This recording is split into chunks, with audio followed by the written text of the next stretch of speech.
YouTube, what's going on? It's Tysophon. So I recently finished Final Fantasy XVI and I wanted to give my thoughts on the game as a whole, but instead of a review style video, I wanted to talk about things that I liked and disliked about the game.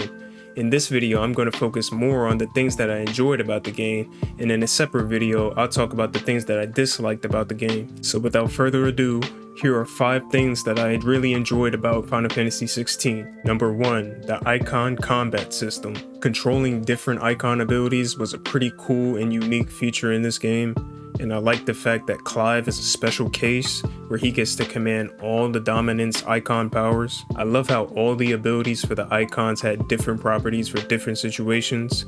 Like for example, Pow Driver was really good for crowd control, and moves like Will-o'-the-Wisp can be used defensively by protecting Clive from most attacks in the game. Different icons could be used to fit your playstyle, like for example Titan rewards defensive type of playstyles.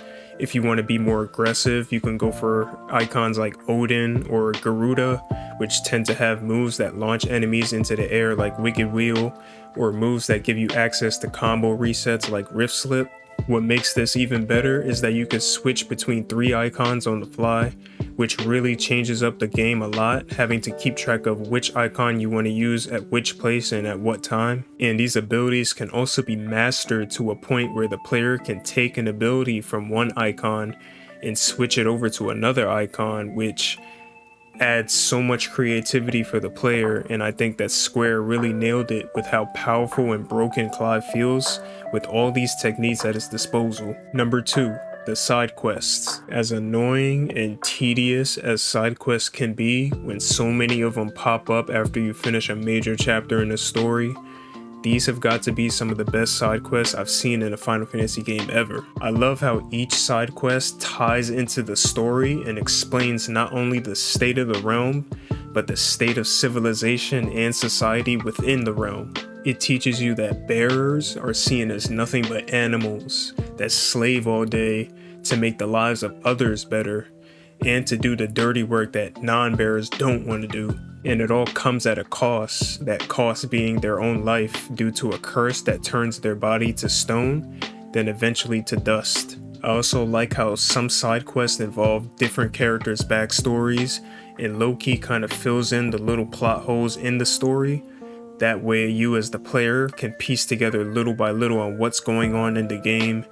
These aren't like meaningless fetch style quests where the NPC you've done the quest for doesn't add anything important to the plot.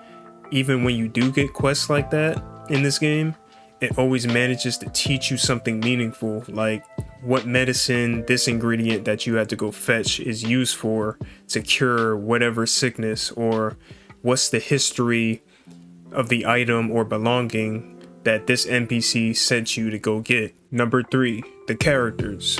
Even though I don't think Final Fantasy XVI has the most flashiest of characters in terms of character development and personality, I did end up enjoying a lot of what these characters had to offer.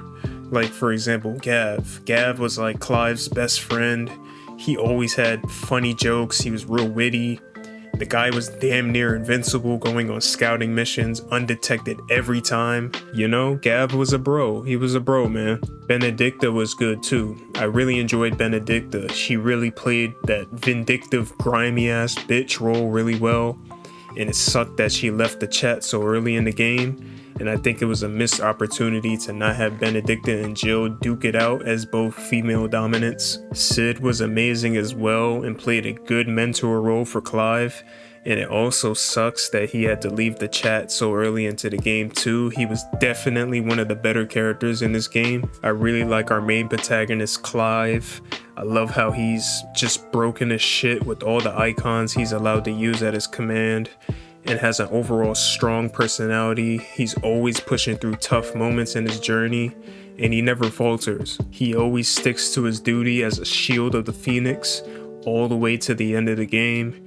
Definitely one of the better protagonists in the entire series. Some honorable mentions of other characters that I really enjoyed in this game are Yote, Joshua, Dion, Tarya, Otto, Sir Wade, Martha.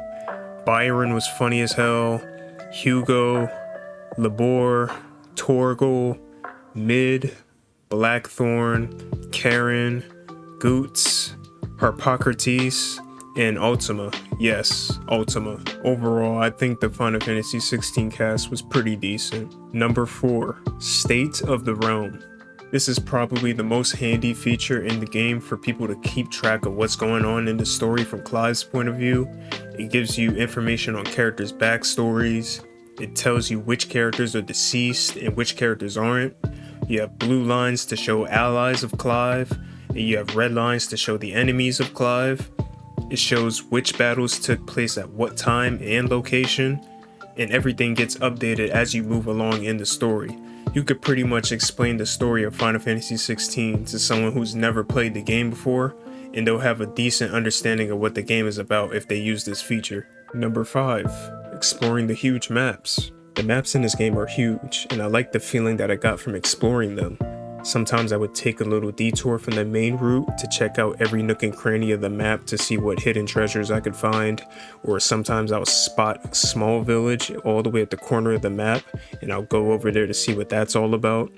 Like for example, when you reach Crichton Hollow in the Waloed region, you see a small little village all the way at the top right corner of the map, and when you go to explore it, you end up finding out that it was a slaughterhouse for bearers. Or when you find that small abandoned trading village in the Dhalmekian region, it's just very rewarding when you find little areas like this, because the game itself doesn't tell you to go to these areas. You actually have to go out of your way to do the extra exploring to find these secret areas. There's just something about looking off into the distance and being able to see the Rosaria Kingdom. Looking off into the distance and being able to see the Empire of Sanbreque, and my favorite one to look at, the Kingdom of Waloed. I really like how the game makes you feel like a tiny ant in a huge world, like being in a plane and looking out the window at the land below you. But those were 5 things that made the experience of playing Final Fantasy 16 enjoyable for me personally. And if you have Final Fantasy 16 or you've beaten the game, what were some of the things that made the experience enjoyable for you? And do you agree with anything that I listed in the video? Let me know in the comment section down below. If you liked the video, hit the like button. If you want to keep up with more of my videos, hit the subscribe button. This has been Ty Savon, and I'm out, people. Later.